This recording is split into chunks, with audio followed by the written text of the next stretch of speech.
I just want to come in and say hello. It is a dreary little rainy type of day, and I absolutely love it here in Florida. It is definitely the summertime where we get rain almost every day. It's been every day. Sometimes harder rains than others, but I just want to say hello and see how your day is going. It is Monday, the beginning of the week for some of you.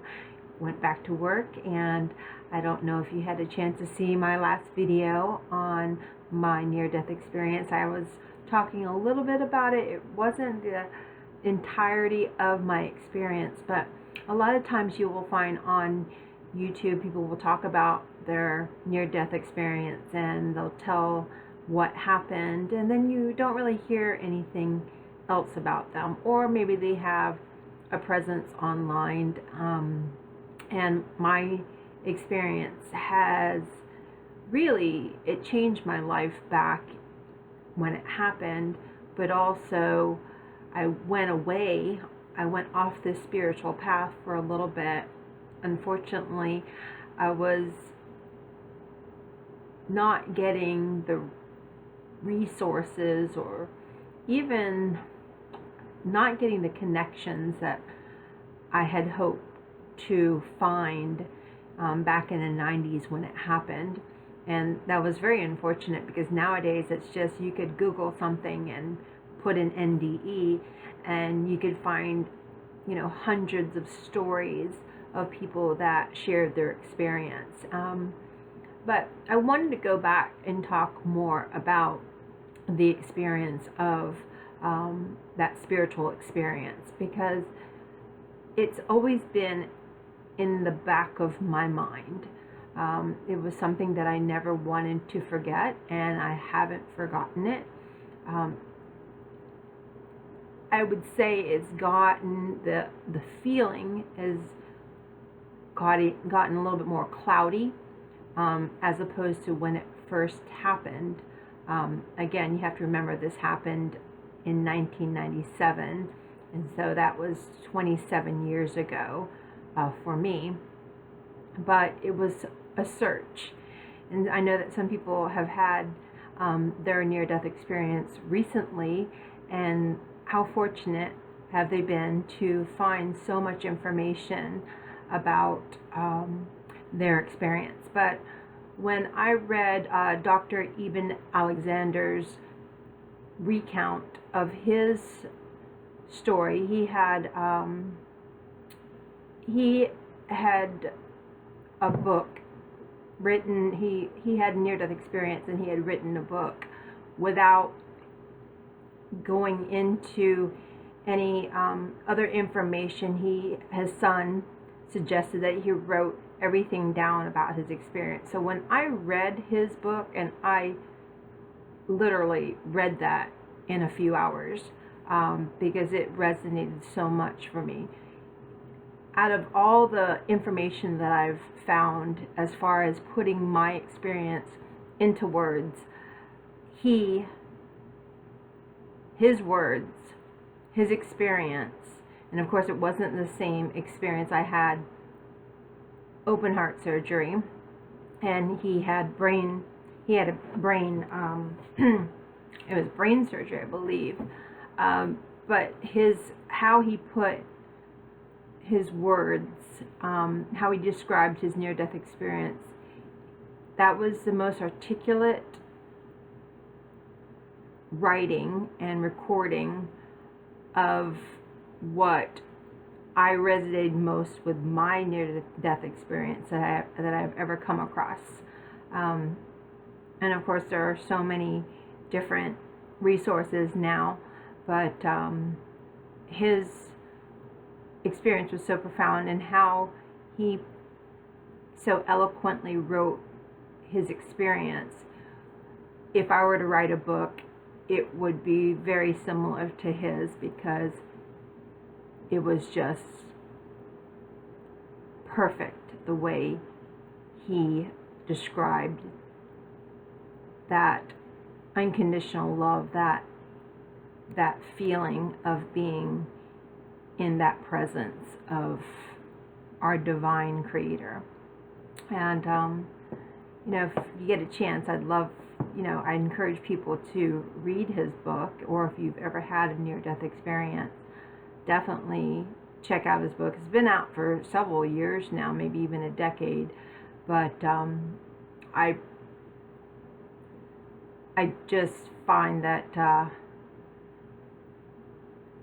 it's a very good resource for people that are looking to understand their experience, because I tell you, it was very difficult. I didn't have the books, I didn't have the resources. Again, the internet was just starting when mine happened, and then sometimes you hear these stories, and then you don't hear anything else from people that have had the near-death experience. And this is part of my journey, and part of the reason why I have my channel, is to document and maybe help others understand that even if you have a near-death experience, like, it's not like you're up here in the heavens and you're like in total bliss all the time. The ones that had to go back, like myself, we went back to normal lives. I mean, it was an adjustment, because when you're at such a high vibration, when you are amongst like such spiritual beings and energy, and a space where you realize that there's no such thing as death, that life is just a play, and that we are love, and that we're unconditionally loved, and that we're all connected, and that we're exactly where everything happens exactly how it's supposed to be. So wherever you are right now, that's exactly where you're supposed to be for that time and space. And that time is not linear on the other side. And I'm just really trying to encourage people to understand that even if you haven't had that spiritual experience, some people can reach those levels of let's say, experiences with the other side, that unseen spiritual world. That's why I always encourage people to try to connect through prayer, through meditation, through really having that awareness of your life. I know that people, like, I showed a picture of feathers. It could be something like a feather. It could be connections with your ancestors, your past loved ones. Perhaps you had a grandmother or grandfather or a relative or a really good friend that had passed. And in this past, I'd say, last couple of years for me, I have lost some very good, let's put it this way, friends, people that I've shared many memories with. And so at times like that, I do go back to my near-death experience, and I remember that death, there's no such thing as death. We go to this beautiful, magical, perfect, all-accepting, all-loving space. Some people call that heaven. Some people call it your true home. Some people call it back with the Godhead. Whatever you call it, I want to really reiterate that this place, this existence in that heavenly realm, our consciousness definitely does live on. And when you lose and when we leave and we shed this physical body, we have so much to look forward to. And of course, the message, what I learned and I realized over the years, and it's taken me some time because I've always wanted to have that experience again. I guarantee you, you will never find one person that had a near-death experience that wished they didn't have that experience. And I don't know why it was me. By the grace of God, I had that experience during my first open heart surgery. I went on after my first open heart surgery. It was 2011, and I actually had to undergo open heart surgery again because my aortic valve was failing, and I looked forward to it. Honestly, I looked forward to it, and I don't think the doctor, my thoracic surgeon at the time, I was living in Santa Monica, California, and actually I was living in the Santa Monica area. I was actually in Westchester, and I knew that my heart was failing. I was having heavy bleeding, and which was abnormal. I was concerned, and I was working at the time at the airport, and I went to go see my regular doctor, and right away he referred me over to a cardiologist, where I learned that I was undergoing heart failure and that I would have to get an emergency, or I would have to go through open heart surgery again, which was something that was told to me by my first thoracic surgeon back in 1997. He told me, I remember so clearly that he told me, more than likely there's like a 99% chance you will have to go through the surgery again, which at the time when I was 25, I was willing to do that because I really didn't want to have to take blood thinners. And with that human heart valve, I wasn't taking blood thinners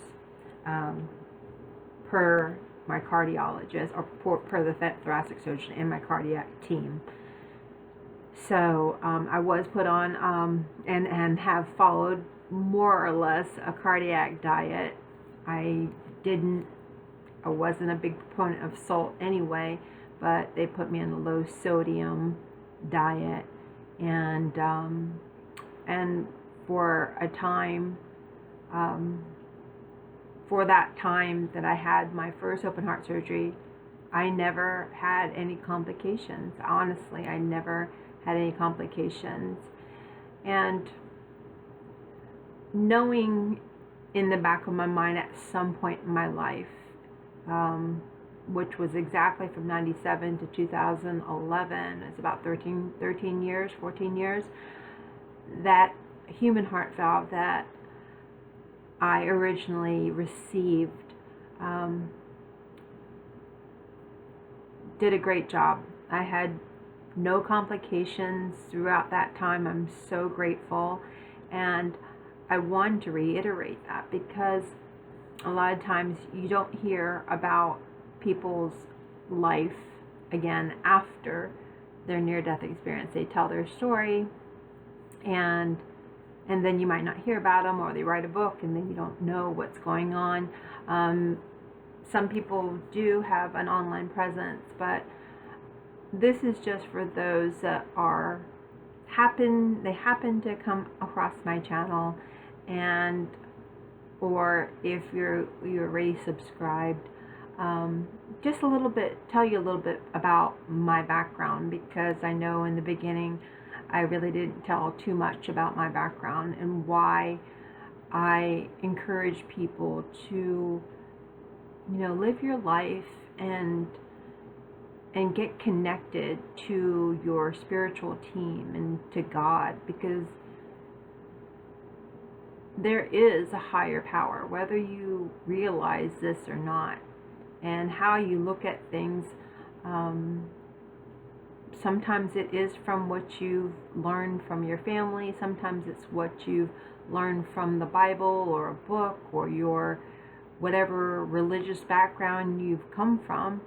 But I'm telling you my experience and what I've experienced myself, and it doesn't come from a book. I'm sharing my experience, and of course it's your free will whether it resonates with you or not. But even if it doesn't, there are hundreds, possibly thousands, maybe into the millions of people that have had near-death experiences or spiritual experiences that haven't shared their experience enough. Maybe from lack of technology or lack of the desire to tell anyone, or maybe they want to, but they haven't found the courage to tell their story. I mean, it's almost 30 years for me, and this is the first time I've actually talked about it outside of the people that I know and told to others, especially, and basically to the world, if here I am on YouTube. So to publicly talk about it, it is nothing to be ashamed of. It's not, and whether people, I knew I was going to face a lot of judgment, because I saw that firsthand. I don't believe at that time, some of my family members didn't even believe it, because again, they came from a medical background. So they would say, well, it's probably the anesthesia, it was wearing off, or maybe it was because you were sick and hallucinating. And I'm like, this definitely was not a hallucination. I know what a hallucination is, and that was definitely not. This was the most real experience and I will continue to talk about it. I don't, I'm not here to convince anyone. People wonder why I have a different outlook, and I always thought that everyone had this outlook of being positive and just really appreciating life. So I do appreciate life. I appreciate, I really wanted to have that second near-death experience. So when I had my second open heart surgery in, I believe it was August, I'd have to look, or September, August of 2011, I think my cardiologist was just mind blown how excited I was. Like, let's do this. Let's get this done. I was so excited because I thought that I was going to have a second spiritual experience. And I remember my cousins, all my girl cousins, and one of my girlfriends now that has since passed, she came with her baby to support me before I went undergone surgery. And I just remember being so excited. I wasn't scared at all. Remember, I was of the mindset that I'm not afraid of dying. I know that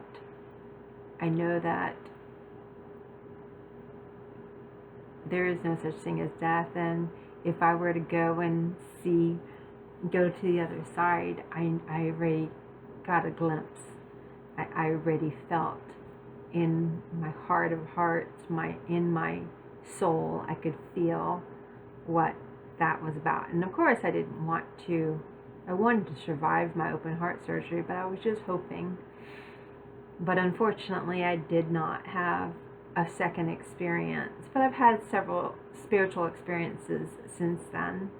Um, but I just wanted to put that out there. I wanted to do a follow-up from my last video I made telling you a little bit about my near-death experience when I was 25. I will continue to talk about it as I remember it. And when I was watching my own video, I was like, oh, I should have mentioned this, and oh, I should have mentioned that. Because when people talk about their near-death experience, we could tell you what went on, parts of it, because it's so surreal. It's like no other experience that you could ever have. Sometimes it's a once in a lifetime experience. There are those that have had, 1, 2, 3, 4, 5.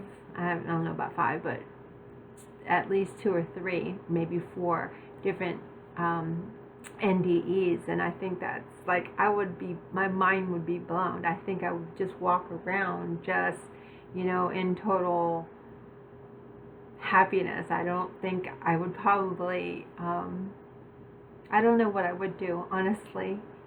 And I wish I had the courage back then when I was 25. I was not as courageous, I think, as I am now, because, again, we didn't have YouTube, we didn't have platforms. I really didn't know what to do with the information. I just heard that I was to be a teacher. I heard that very distinctly. And instead of going within and thinking about this whole, okay, what kind of teacher, automatically it was just, I went back to school to be to get my teaching degree. So I already finished college, and it already took me a long time. I was in school for a while, and I finished, and then after my near-death experience, after my surgery, in going home in December, after my recovery, it was like a 3-month recovery, and then I enrolled back to college for a teaching degree, because I remember God saying, or hearing Spirit say, that I was to be a teacher. And I attribute it to being a little bit immature, definitely not spiritually mature. And I said, okay, well, because I didn't know what to do with the information, so okay, so I'm going to trust that information. But and I did go back to school. I took 2 more years, maybe a year and a half, to get a teaching degree. And in long story short, I didn't end up teaching. It was definitely not for me. So what I discerned, and I definitely wasn't going to do it. I'll tell you, well, I could tell you a story about why I decided not to go into teaching. I'm glad I didn't, and I commend those that are in the teaching field. But for me, it was going against who I knew I was. I'm not about the bureaucracy of what you can find in the educational field. And something inside me knew intuitively that's not the area that I chose to go into. So after that, I was actually called away to a different state anyway. I will finish, maybe I will touch on that story at some time, but I do want to continue to give the messages that I understood and was able to learn the lessons from this NDE. And I know that other people who have had experiences, the processing time, the things that you realize, the things that you remember, can take months, even years, to remember and process. And sometimes you get like a flashback of what happened, and the details become very fresh in your mind and different, and comes into your consciousness sometimes when you don't expect it. So I encourage you to go within.